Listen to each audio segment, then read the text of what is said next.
예, 반갑습니다. 제가 통일 해방둥이로 태어났어요. 그래서 제 꿈이 이제 통일둥이가 되는 건데 최근에 또 꿈이 하나 더 생겼습니다. 뭐냐면은 제가 이거 90살까지는 살아야 되겠다. 그러니까 90살까지 살면은 2035년이죠. 2035년이 되면은 새로운 어떤 세상이 펼쳐질 것 같다. 새로운 세계가 펼쳐질 것 같다. 그 새로운 세상에 조금만 발을 디디고 나서 죽었으면 하는 게 저희 또 두 번째 꿈입니다. 오늘 바로 제가 이야기하려는 게 저희 두 번째 꿈하고 연관되어 있는 겁니다. 오늘 주제가 중미 전략 경쟁과 우리의 선택입니다. 우선 그 요약문에 보시면은 미국이 쇠약하고 중국이 굴기를 하죠. 근데 왜 미국이 그 승승장구하던 미국이 쇠약할 수밖에 없느냐?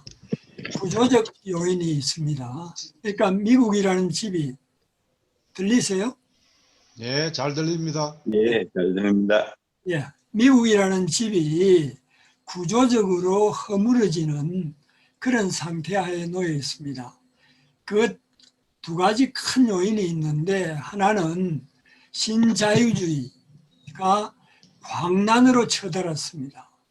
또 하나는 미국은 완전히 전쟁 국가입니다. 이 두 가지가 미국을 쇠락하도록 할 수밖에 없는 구조적 요인으로 작동을 한다다가 그 다음에 이게 그 오바마 때부터 아태 재균형 전략이라는 이름 하에 소위 말하는 중국을 포위봉쇄하는 뭐 어떤 사람들은 신냉전이라고 이야기합니다만 전략 경쟁을 펼쳤던 거죠. 그러니까 집이 이제 낡아가지고 허물어지려고 하는데 오래된 집 그렇게 허물어지려고 그래도 잘 안 허물어집니다. 그러면은 누가 행위를 해가지고 무너뜨려야 됩니다. 바로 그 무너뜨리는 행위적 요인이 어디서 생겼느냐? 바로 중미 전략 경쟁에서 생겼습니다. 물론 이 전략 경쟁은 중국이 도발했다기보다는 전형적으로 오바마 때부터 미국이 도발을 해서 지금 이 바이든이 들어서면서 본격적인 그야말로 격화기로 치닫고 있습니다. 근데 알래스카 회담에서 미국이 예상외로 아주 강경 기조로 대응을 했죠. 전 개인적인 생각으로 트럼프 때는 중국이 좀 이렇게 조심조심 하면서 접근을 했는데 바이든에 들어와서는 아주 용감하게 접근하는 것 같습니다. 왜 그럴까 저는 생각해 보니까 바이든은 예측 불허입니다. 이 친구는 잘못하면은 전쟁을 할 수도 있는 사람이거든요. 그러니까 중국으로서는 전쟁이라든지 이런 게 일어나면은 시간만 끌면은 자기들이 승세를 굳히는데 굳이 이런 전쟁이라든지 이런 게 휘말리면은 자기들이 계획이 차질이 생기니까 극도로 예민하게 트럼프에 대해서는 좀 심기를 안 건드리는 쪽으로 접근을 했다면은 바이든은 아주 체계적으로 중국을 봉쇄하는 그런 전략 경쟁은 추진은 하지만은도 아마 이게 전쟁으로까지 그 중미 간에 치닫는 그런 모험을 하지는 않을 형이라고 아마 객관적으로 그렇게 보고 저도 그렇게 보고 있습니다.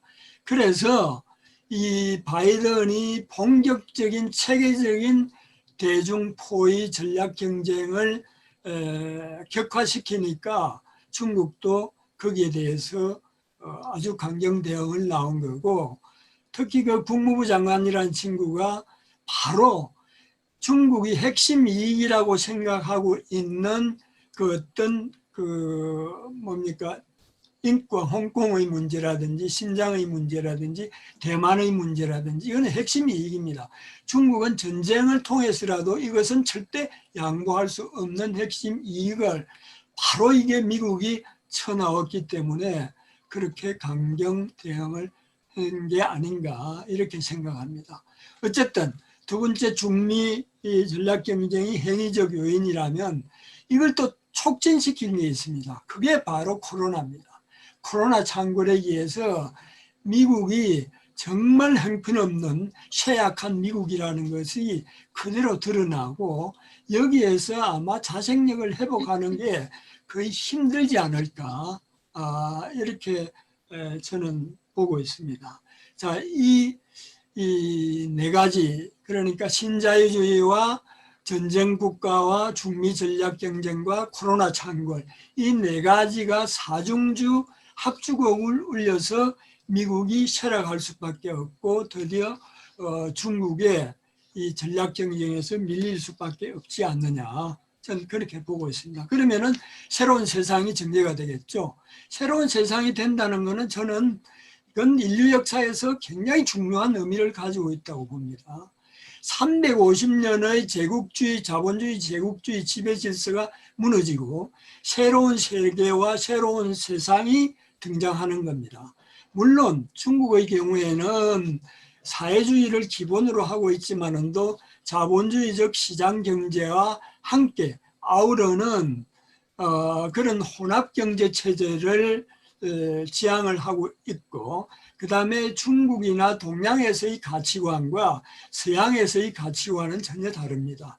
그리고 이 세계를 이끌어가는 그런 어떤 방식도 다르죠.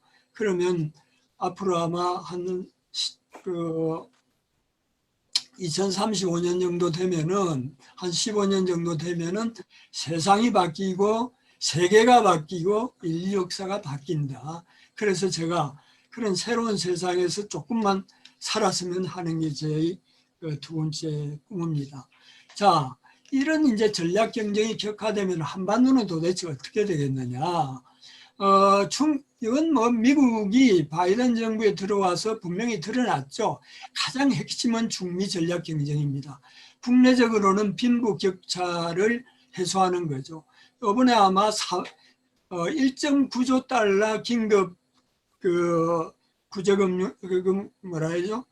구제 정책을 펼쳤는데 돈을 1.9조 달러를 풀었는데 또 지금 바이든이 무려 3조 달러를 또 긴급 재난 지원으로 풀려고 하는데 그게 제대로 될지 모르겠습니다만 소위 말하는 양적 완화죠. 양적 완화가 이게 뭐 천정부지로 이렇게 가니까 이제 세계에서는 너무나 이게 인플레이션이 되면서 위기로 처다를 거다. 여기서 반대하는 목소리도 많고 중국에서는 굉장히 우려도 하고 있는 그런 상황입니다. 어쨌든 바이든은 중미 전략 경쟁이 핵심입니다. 그러니까 한반도의 평화 정착이나 한반도의 비핵화는 이거는 종속 변수예요. 그러니까 중미 전략 경쟁을 위해서 한반도 정책은 종속적으로 변화될 수밖에 없다. 자, 이렇기 때문에 미국은 바이든 정부는 한국에다가 적극적으로 대중국 포위 봉쇄망에 끌어들이려고 바로 이번에 2+2 회담도 외교 국방장관 회담이 일본과 한국에서 열렸죠. 그러니까 새 정부 들어서고 나서 처음으로 이 고위급 회담이 일본과 한국에서 열렸다. 그 왜 그러느냐? 일본이 세계 경제력이 3위죠.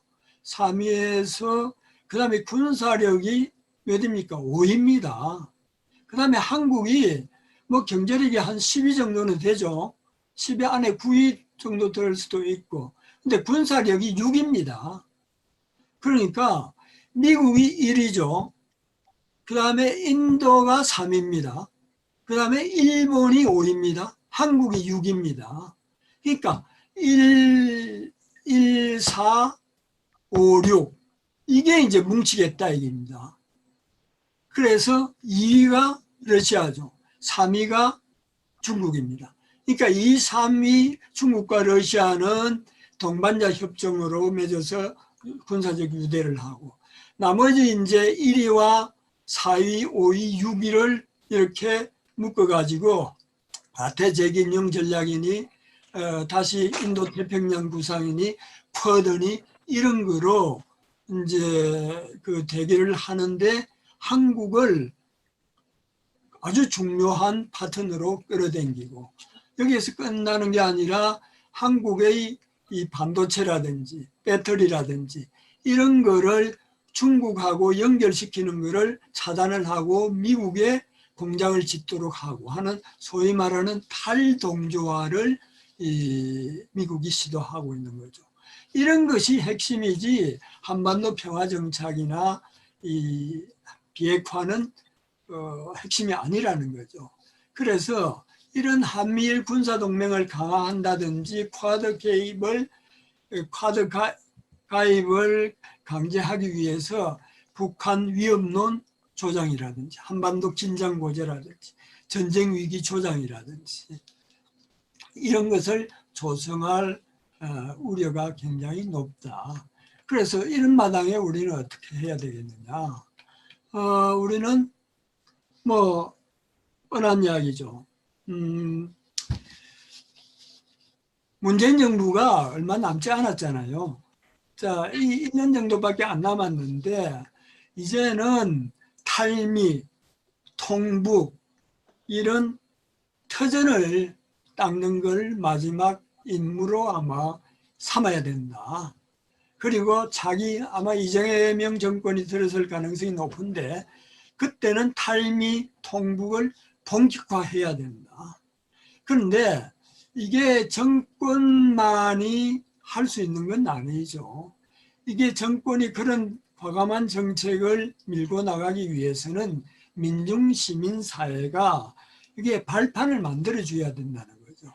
그러니까 민중 시민 운동이 탈미, 통북 이런 투쟁을 본격적으로 정리해서 이런 정권이 탈미 통북으로 과감하게 나아갈 수 있도록 하는 게 우리의 과제다. 이게 이제 제 오늘 이야기의 뭐 요지이고 사실 뭐 결론이라고 볼 수가 있겠습니다.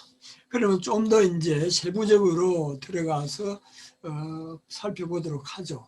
우선은 중국과 조선반도에 대해서 좀 보도록 하죠.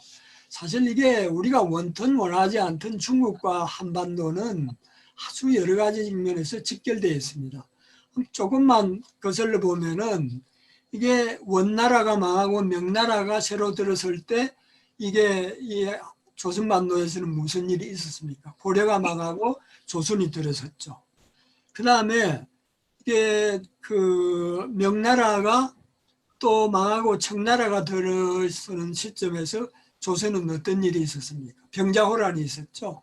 광해의 자주 정책이 그대로 유지가 됐더라면은 우리는 병자호란이라는 그 정말 형극의 길을 걷지는 않았을 겁니다. 그런데 인조반정이라든지 송시열 그 윗대 이런 그 사대주의자들 때문에 명나라의 명운을 구고 망해가는 명나라에 매달리다가 병자호란이라는 끔찍한 참극을 이제 겪었죠. 그 다음에 중국이 아편전쟁 이후에 이제 쇠락해져 가지고 완전히 힘이 사라지는 이런 시점에서 터진 게 뭡니까? 청일전쟁이잖아요. 청일전쟁이 어디서 생겼습니까? 일본 땅도 아니고 청나라 땅도 아니고 바로 조선 땅에서 생긴 거죠. 격전이 여기서 이루어지가 물론 나중에 중국으로까지 번지고 했지만도 우리가 청일전쟁에 그대로 말려 들어간 거죠. 왜 우리가 그래야 됩니까? 그 다음에 또 6.25 전쟁이죠. 6.25 전쟁에도 마찬가지죠. 그러니까 이게 이제 그 중국의 큰 변화와 조선의 변화는 직결돼 있다. 원튼 원치 않든 이런 것을 역사적으로 살펴보면서 우리가 어떻게 해야 될 거냐 하는 것을 모색을 해야 되지 정말 이런 중미 전략 경쟁 시대에서 옛날에 병자호란과 같은 그런 어떤 명나라에 매달리다가, 지금은 미국이겠죠. 지금으로 치면은 미국에 매달리다가 병자호란과 같은 그런 어떤 참화를, 지금은 좀 모양이 좀 다르겠지만은 또 입는 그런 과오를 되풀이해서는 안 된다 하는 게 우리의 정말 엄중한 역사적 교훈이라고 볼 수 있죠. 자, 다음에는 중미 전략 경쟁에 대해서 좀 보도록 하죠. 이 중미 전략 경쟁은 오바마 때 본격적으로 출발했죠. 그것도 바로 한반도하고 직결되어 있습니다. 2010년에 천안함 사건이 발생했잖아요. 처음에 이명박이고 북한 소행이라고 그렇게 너무 나가지 마 이렇게 해놓고 갑자기 한 3일인가 지나고 나서 분위기가 북한 소행으로 바뀌었어요. 거기에 이제 뭐 이스라엘 잠수함이니 미국이 어떻게 됐다는 게 이렇게 이제 연결이 되면서 저는 그런 가능성이 굉장히 높다고 보는데, 어쨌든 천안함 사건이 터지고 이걸 계기로 해서 일본의 하토야마 정권이 무너졌습니다. 하토야마 정권은 그 오자와가 무려 600명 사절단을 끌고 중국을 방문을 했죠. 그러니까 탈미 동아시아 중심으로 민주당 정권이 외교 정책을 바꿔 나가는 거죠. 근데 이 상태 하에서 미국이 중국을 포위 봉쇄하는 이 전략 경쟁은 불가능하죠. 이러니까 이게 천안함을 계기로 해서 하토야마 정권이 무너진 거죠. 무너지고 난 다음에 바로 오바마가 내걸은 게 아태 재균형 전략이다. 이게 이제 이 트럼프에 들어오면서 인도 태평양 구상이 되고, 지금 바이든이 들어오면서 쿼드 플러스 이러면서 아시아판 나토로 군사 동맹 비슷하게 가고, 이게 이제 군사 동맹이라는 이런 것보다는 가치 동맹이다, 인권이다, 민주화다, 이런 기치를 내걸고 중국을 포위 봉쇄하려는 이런 전략을 구사하고 있는 게 이 바이든이다.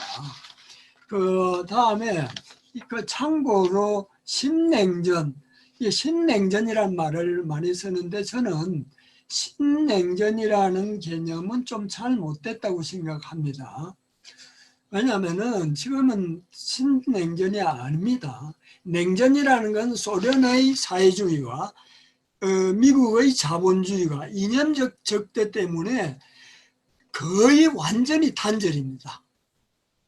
완전 단절의 이념적인 적대가 말할 수 없이 정도로 극단으로 치닫고 있는 게 냉전입니다. 그런데 지금은 이념적 적대가 성립될 수가 없죠. 중국 경우에도 자본주의 시장 경제 엄청나게 큰 비중을 차지하고 있습니다. 혼합 경제입니다. 그래서 사회주의냐 자본주의냐 이런 이념적대가 성립될 수가 없죠. 그 다음에 신자유주의가 들어서면서 지구화가, 세계화가 엄청나게 진행돼서 세계가 전부 다 가치사슬로 엮여 있습니다. 그 다음에 또 중국이 이 세계에서 가장 실질적인 경제 GDP가 제일 크잖아요. 그 다음에 세계에서 제일 큰 시장, 세계에서 제일 큰 무역 규모, 세계 제1의 제조업, 이런 나라를 고립시켜서 완전히 탈동조화 시킨다는 것은 불가능하죠. 그래서 이게 이념적 적대가 극단으로 치달아서 완전 단절 상태가 되는 냉전이란 개념을 이 중미 전략 경쟁에 넣는 것은 이 잘못된 개념정의다. 이렇게 볼 수가 있죠. 자, 어쨌든 중미 전략 경쟁의 중심은 뭐냐 하면은, 이게 이번에 보면은 전략 경쟁의 중심축에서 미일이 완전히 전쟁 공동체화가 됐습니다. 그러니까 한미연합사령부 같이 미일연합사령부가 이미 구성이 돼 있어요. 2014년, 15년인가 그때부터. 그리고 이제 쿼드로서 인도와 호주를 끌어들이고 여기에다가 한미일 군사 동맹을 강화를 시키는 게 이게 미국의 이 군사적인 전략 경쟁의 군사적인 초국이죠. 근데 여기에다가 중국이 핵심으로 삼고 있는 핵심 이익으로 삼고 있는 홍콩 문제라든지 대만 문제라든지 신장 문제라든지 이런 문제들을 미국이 또 남중국해의 자유 항해 자유라든지 이런 거를 이제 공략을 하고 있죠. 뭐 다른 건 뭐 대충 이해가 가지만 대만 독립이라는 것은 중국으로서는 도저히 용납할 수가 없습니다. 왜 그러느냐? 한번 생각해 보십시오. 대만이 어떻게 해서 저렇게 별개의 나라가 됐습니다. 저는 청일전쟁에 져가지고 대만을 일본 놈한테 빼앗겼잖아요, 중국이. 그러니까 되찾는 건 당연한 이야기 아닙니까? 그게 독립을 한다? 그게 말이나 될 성한 이야기인가요? 한국 사람들이 대만 독립을 찬성하면은 그건 말이 아니라고 봅니다. 이 좀 비유가 안 됐지만은도 아니 대만 독립을 찬성하는 것은 제주도의 독립을 찬성하는 거하고 마찬가지죠. 그다음에 홍콩 뭐 민주화 뭐 어쩌고 이러는데 이거는 100년 이상 영국이 그 강점한 겁니다. 빼앗아간 겁니다.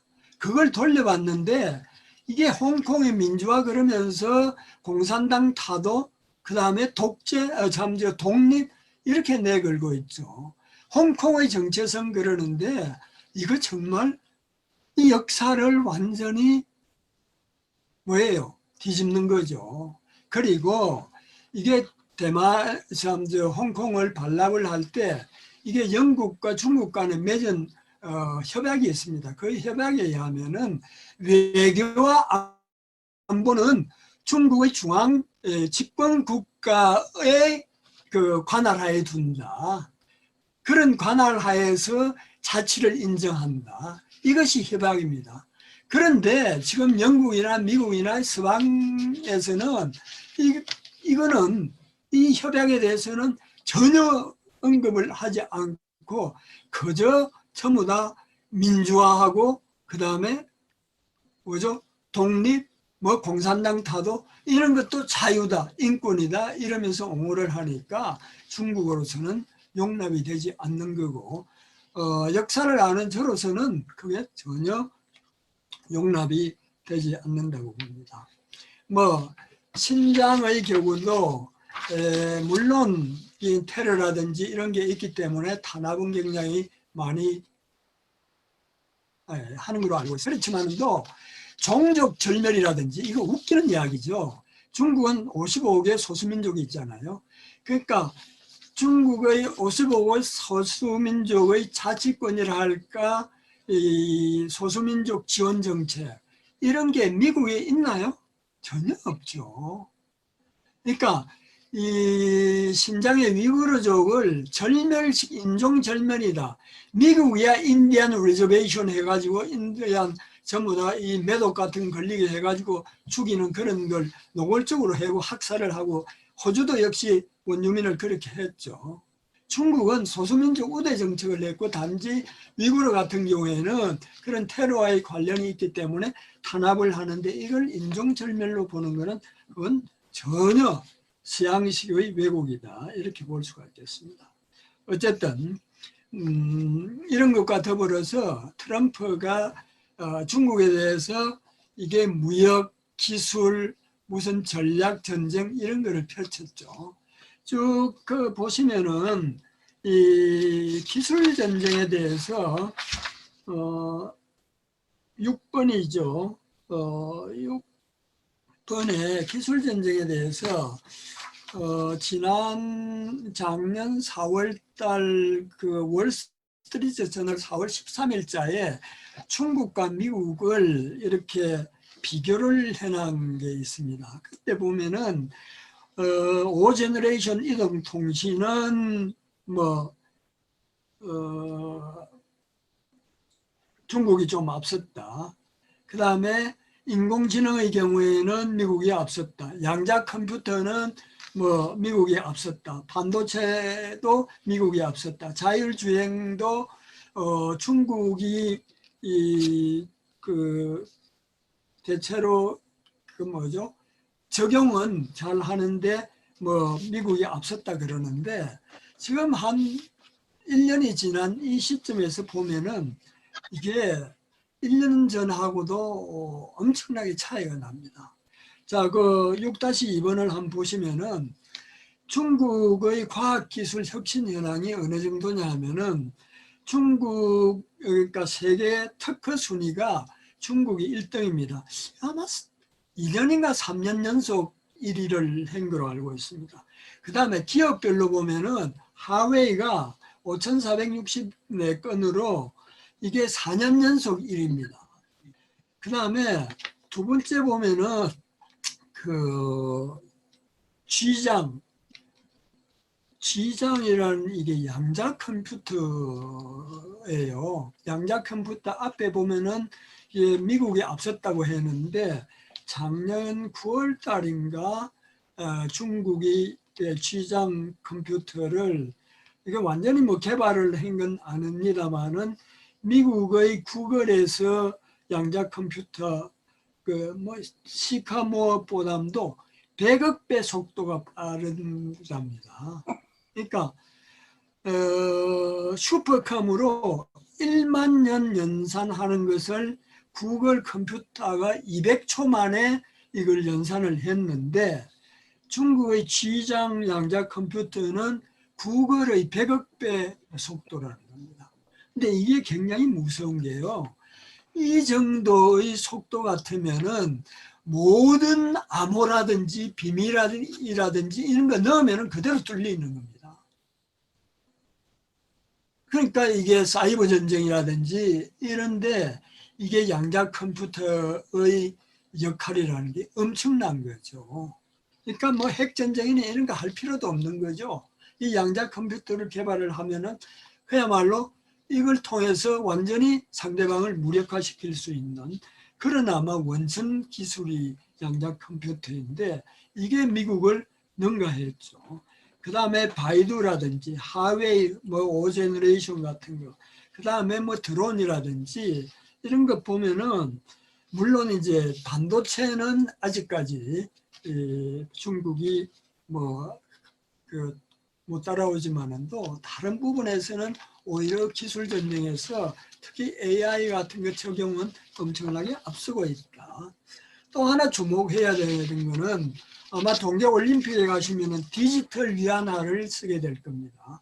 지금 6군데가 실제로 사용을 하면서 디지털 위안화를 본격적으로 추진을 하고 있는데 이건 이제 본격화하게 되면은 달러의 기축통화권이 무력화돼 버리는 거죠. 그래서 중국은 이걸 이제 적극적으로 추진을 하고 있다. 자, 마지막으로 바이든이 이제 이게 전략 정책 중에서 군사적으로 압박하는 것 외에 경제적으로도 지난 2월 24일 날 10개 품목에 대해서 탈동조화 행정명령을 내렸죠. 그 4개가 이제 반도체하고 배터리, 뭐 히토류, 의약품 뭐 이렇게 했는데 거기 그 내용을 보면은 반도체 미국은 12%밖에 안 됩니다. 점유율이. 그 다음에 배터리는 미국은 거의 없어요. 뭐 의약품 같은 데는 한 20몇 %, 히토류 같은 거야 뭐 16%. 그러니까 이러니까 이런 거를 이제 중국에 의존하지 말고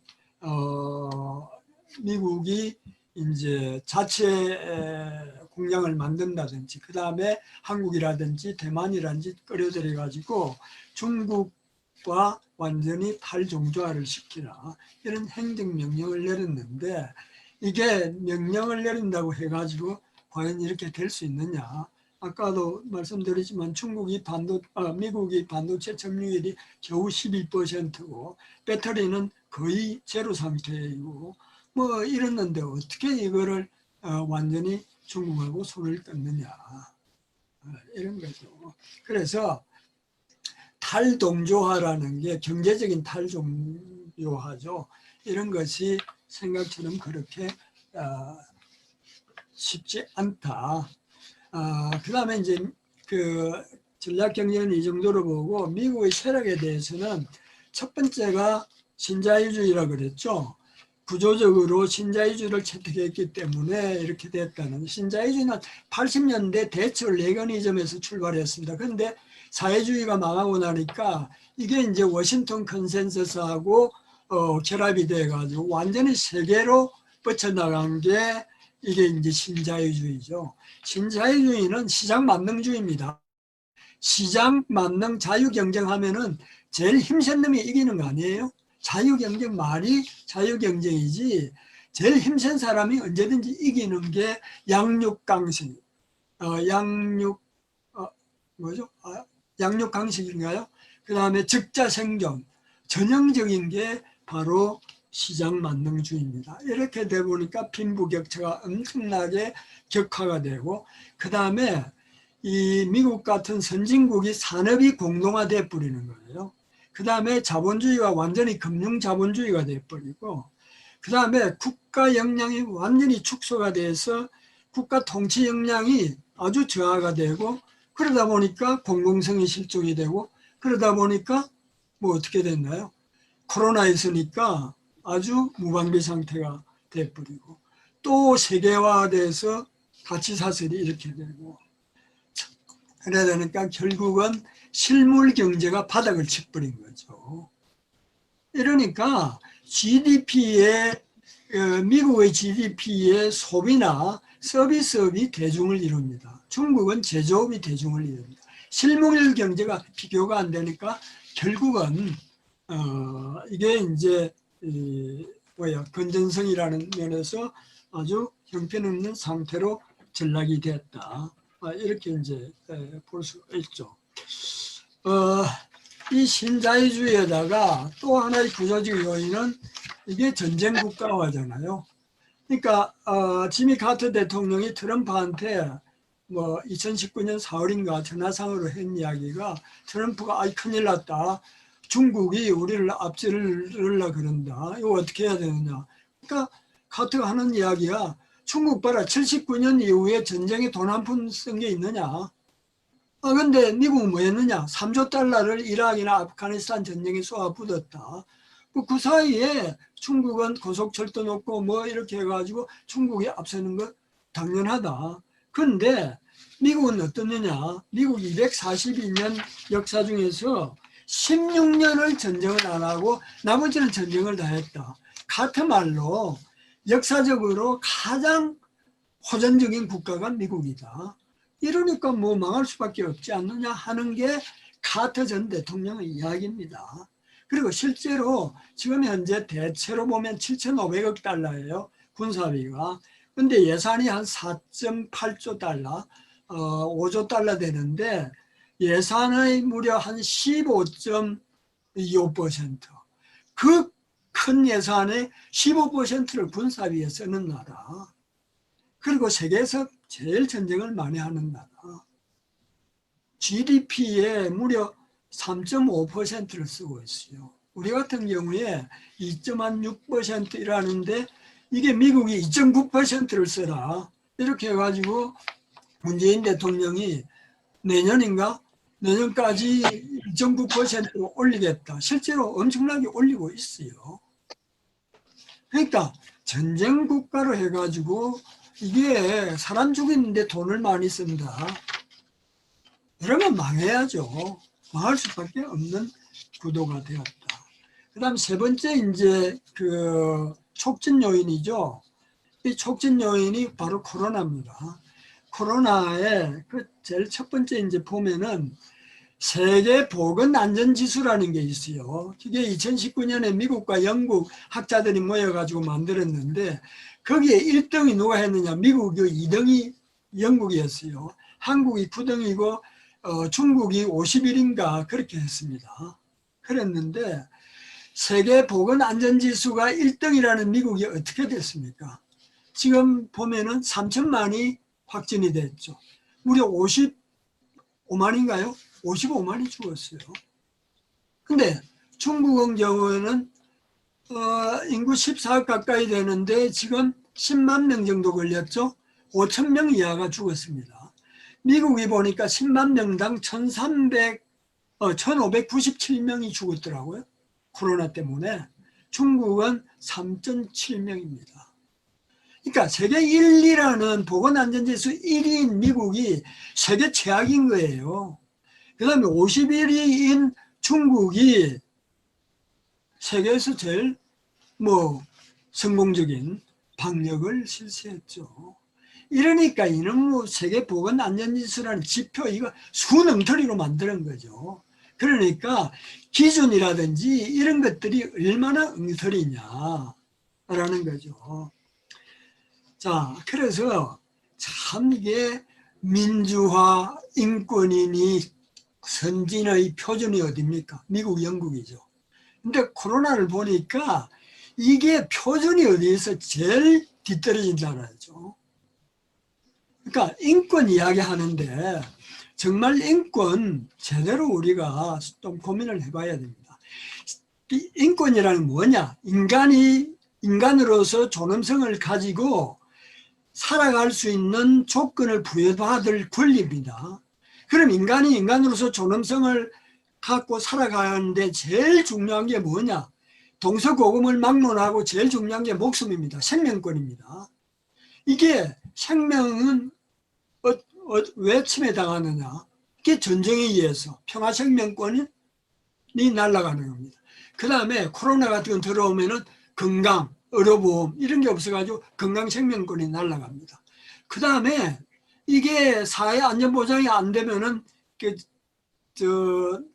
굶어 죽고 집이 없어 죽고 생존 생명권입니다. 인권 중에 인권은 생명권이에요. 북 주민들의 인권의 최대 인권은 뭐냐? 평화생명권입니다. 맨날 미국이 전쟁을 하고 맨날 전쟁 연습하는데 오늘 뭐 탄도미사일 쏘았다는 거 뭐가 긴장이 뭐 어쩌고 하는데 웃기는 이야기죠. 미국, 한국이 뭐 했습니까?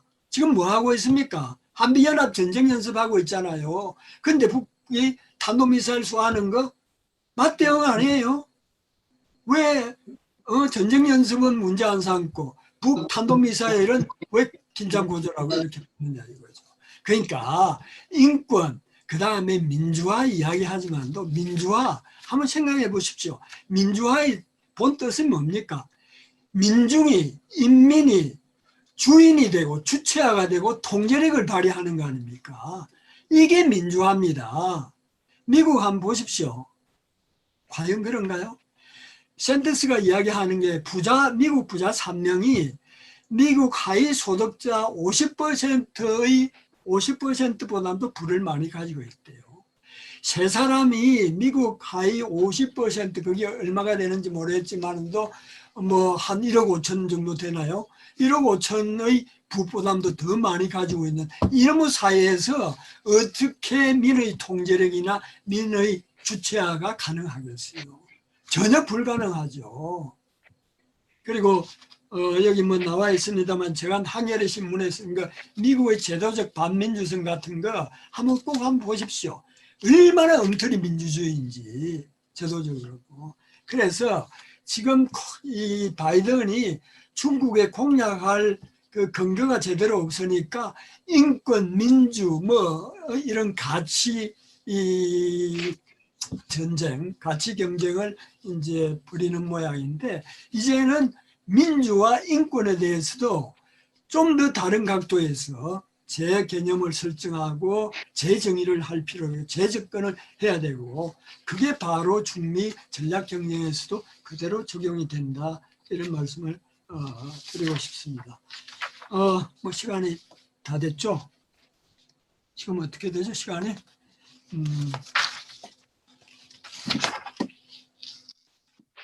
예, 시간이 조금 오버됐습니다. 마무리해 네. 주시죠. 예. 예. 중국의 대응과 중국은 이렇게 봅니다. 미국에 대해서 먼저 이렇게 나서서 도발을 안 하기다. 그 다음에 중국을 억제하는데 비용을 높이는 거다. 그 다음에 미국과 중국이 서로 이게 영합게임이죠. 제로섬 게임이 아니라 서로 윈윈을 모색하겠다. 그러니까 어쨌든 좀 이렇게 끌어안고 넘어가겠다는 이런 이제 접근을 하고 군사적인 대응은 뭐 이 상호 확정 파괴 전략이 있으니까 핵무기가 290개밖에 안 되지만은도 네 죽고 내 죽고는 할 수 있으니까 함부로 미국이 중국에 대해서 전쟁을 일으키지는 못하죠. 그 정도 수준에서 되고 중국은 본래 외교 원칙이 평화 공정 5원칙입니다. 그러니까 평화 제일주의와 내정 불개입이라든지 이런 게 있기 때문에 방어 중심의 군사 전략을 갖고 있었고 패권이나 확장주의를 추구하고 있지 않기 때문에 군사력은 굉장히 어떻게 보면은 절제를 하고 있는 겁니다. 그래서 군사력보다는 경제력 중심으로 대응을 해서 1대1로라든지 거대 시장, 중국 시장을 개방해서 상하이 수입 박람회를 해마다 개최하는데 세계에서 수입 박람회를 개최하는 건 중국밖에 없습니다. 그 다음에 아프리카라든지 뭐 EU라든지 그 다음에 FTA라든지 이런 걸 하면서 그 경제적인 대응으로 중심을 잡고 있으면서 미국이 중국을 따돌리기 위해서는 그 비용을 엄청나게 많이 들이고 미국이 감당할 수 없는 정도로 경제적으로 앞서는 게 중국의 대응 전략이고 이거는 장기적으로 이건 뭐 중국이 필성이다 이런 어떤 모습을 볼 수가 있습니다.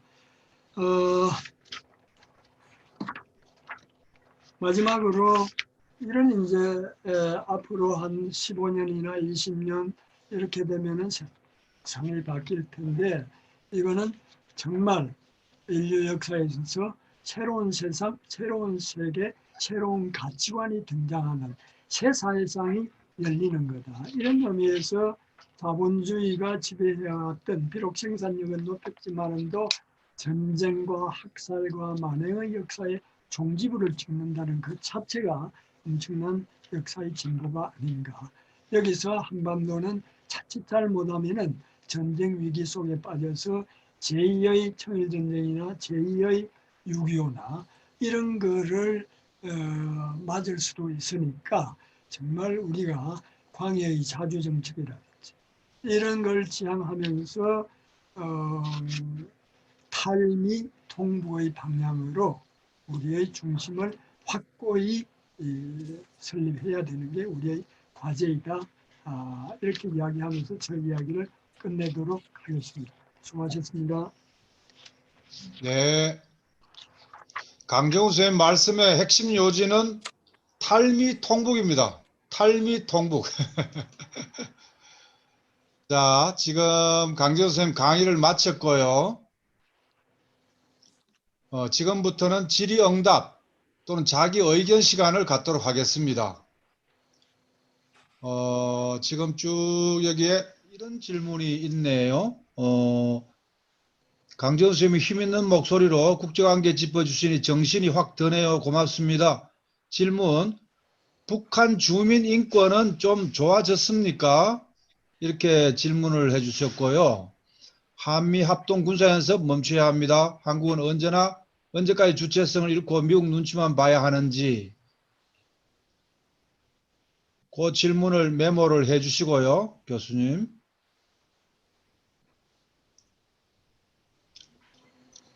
현재 중국과 북한과의 경제적 관계에 대한 질문이 있었습니다. 향후 전망에 대해서도 그 두 가지 질문이 있었고요.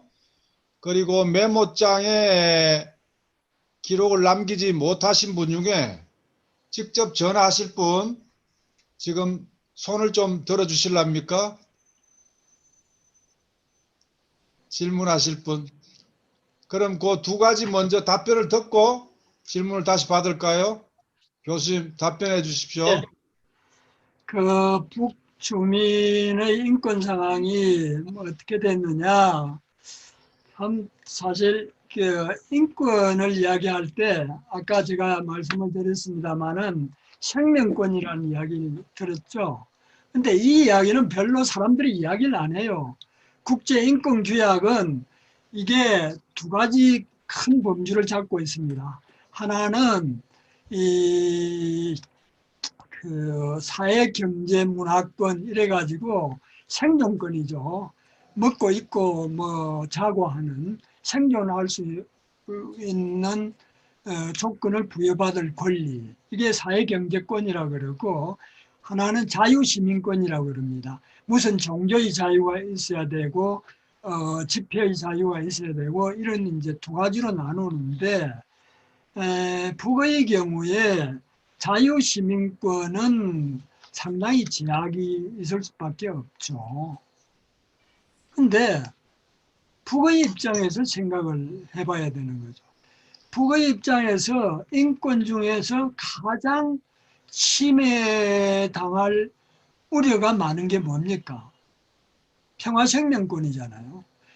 미국에서 계속 전쟁 위협을 하고 있는데 이게 전쟁이 일어나면은 북주민이 얼마나 많은 사람들이 죽게 되나요?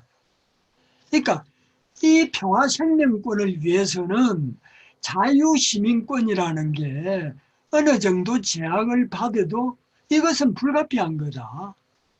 북주민들이 저라도 그렇게 생각하겠어요. 아니 죽고 사는 문제가 걸려 있는데 전쟁이 일어나서 죽느냐 사느냐 문제가 걸려 있는데 종교의 자유 조금 뭐 제한받으면 어때? 내가 안 죽을 수 있으면 그게 더 낫지. 당연히 그렇게 생각할 거 아닙니까? 그래서 자유시민권은 상당히 제약이 많을 수밖에 없어요. 구조적으로. 왜냐하면 평화생명권을 계속 위협하고 있기 때문에 거기에 대처하기 위해서. 그 다음에 이제 생존권도 이게 완전히 북이 경제봉쇄가 돼 있잖아요. 이렇게 돼 있으니까 생존권의 지장을 받을 수밖에, 먹고 입고 자고 하는데 제약을 받을 수밖에 없죠. 그래서 북은 자립경제라는 체제를 택해가지고 나름대로 70년 동안 이렇게 복된 상황에서 이런 상황 하에서 어렵게 살아왔기 때문에 이것도 상당히 어려운 점은 사실입니다. 그래서 그렇지만은도 그럼 이 어떤 면에서 평화 생명권을 위해서 이런 게 불가피한 측면이 있다. 이런 각도에서 북주민의 인권을 좀 생각해 볼 필요가 있습니다. 그 다음에 한미 군사훈련에 대해서는 이건 뭐 말할 필요가 없죠. 특히 천안함 사건 이후에 지금은 좀 줄었습니다만 거의 사흘에 한 번꼴로 한미 연합 전쟁 연습, 뭐 군사훈련이라기보다는 전쟁 연습이죠. 전쟁 연습이 진행이 돼 있었어요. 한번 생각해 보십시오. 세계에서 제일 강한 군대가 미군 아닙니까? 그리고 한국은 6위 정도 됩니다. 이 두 나라가 사흘에 한 번꼴로 전쟁 연습을 했다. 군사훈련과 전쟁 연습은 다릅니다. 군사훈련이라는 것은 어디까지 내가 총을 조준을 잘하느냐? 이게 이 정도의 숙련이죠. 숙련화하는 게 군사훈련입니다.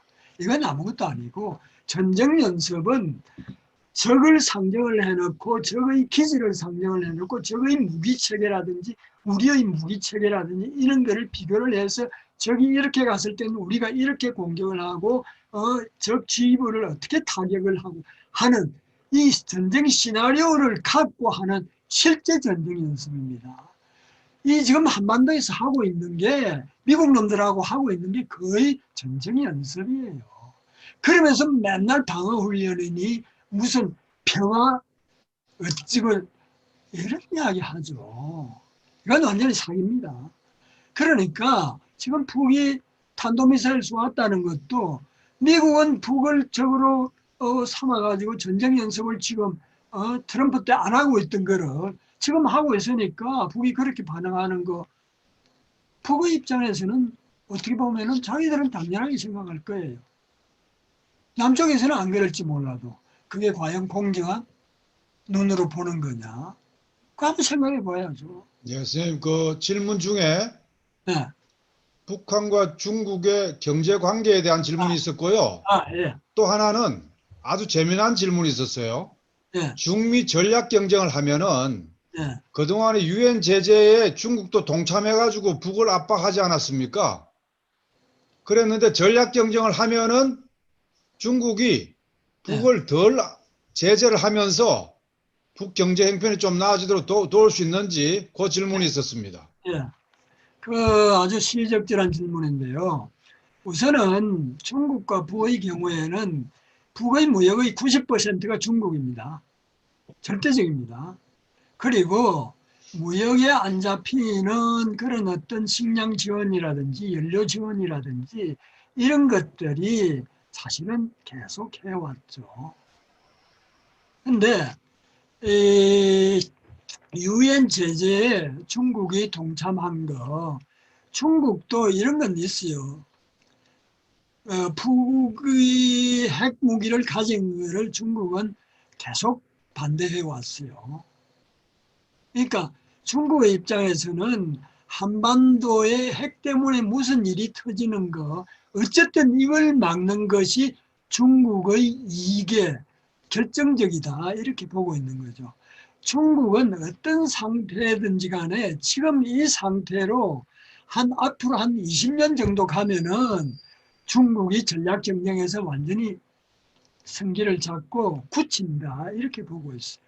그러니까 주위에서 무슨 일들이 일어나고 하는 것에 대해서 굉장히 중국은 꺼리죠. 그런 점에서 중국도 한반도의 비핵화를 계속 주장해 왔던 거죠. 그게 중국의 이해관계하고 직결되어 있죠. 그런데 이제 지금 바이든 정부에 들어와서는 트럼프 정부하고는 달리 전 체계적으로 중국을 이게 그 경제적으로 탈동조화, 고립화시키는 것을 아주 노골화하고 그 다음에 영국에서 러시아를 안보 위협의 최대로 한 며칠 전에 발표했어요. 그 다음에 중국을 경제 위협의 최대 뭐로 중국을 뭐로 삼자. 그리고 엘리자베스 뭐라는 게 항공모함이 지금 일본에 상주하잖아요. 그래서 완전히 중국이 남중국해라든지 이런 게 일본, 미국, 영국 또 프랑스까지 끼어가지고 그래서 중국에는 신아편 전쟁이냐 이렇게 이제 발끈하고 있지만 이런 이제 모습을 보이고 있죠. 그러면서 이 바이든이 완전히 본격화하니까 이번에 알래스카 회담 이후에 바로 중러가 러시아 외무부 장관이 중국 가고 한국에 왔죠. 그러면서 북에다가 뭡니까 시진핑 주석이 사안을 보내고 김정은 위원장이 또 답신을 보내면서 아주 전략 관계를 더 강화시키는 이런 이제 대응을 하고 있는 거죠. 당연히 이게 유엔 제재에서는 중국이 동참을 했죠. 했지만은도 이제는 이게 전략 경쟁이 완전히 격화되는 이런 상태에 들어가서는 중국이 그런 유엔 제재를 이제까지 준수했던 것처럼 준수하지는 않을 거다. 그래서 경제적으로도 그런 언급을 비췄죠. 요번에 서한에서. 그래서 경제적으로 사실 좀 지원을 많이 할 가능성이 있고 그게 사실 북으로서는 좀 필요하고 중국보다는 우리가 지원을 하는 이런 방향으로 물꼬를 트도록 우리가 노력을 해야죠. 네, 네. 마지막 질문 한 가지만 더 드릴게요. 지금 재밌는 질문이 있었습니다. 네. 강정우 선생님은 김정은 정권을 북한을 대표성을 인정하시는지, 인정한다면 어떤 의미에서 인정하시는지에 대해서 얘기해 달라. 이런 질문이 있었습니다. 대표성은 참 이건 뭐 이거 우리 주제에 좀 안 맞긴 한데, 예, 글쎄요. 그러니까 저는 어떤 정권의 정통성이라든지 그 다음에 그 한 사회에 대한 평가를 하는 규범이라든지 이런 것은 전천후적인 것은 있을 수 없다 이렇게 봅니다. 그러니까 평가 기준이라든지 이런 것은 그 사회의 그 나라의 역사 속에서 만들어지고 확립되어 가고 인민과 정권 사이의 소통을 통해서 정립되어 나가는 거지 어디 외부에서 이것을 뭐 넘겨준다든지 강요한다든지 이런 거는 있을 수 없다고 봅니다. 그러니까 북은 북 나름대로 지금 이런 다른 나라와의 보편적 기준에서 보면은 어떻게 보면은 세습이죠. 정권의 세습.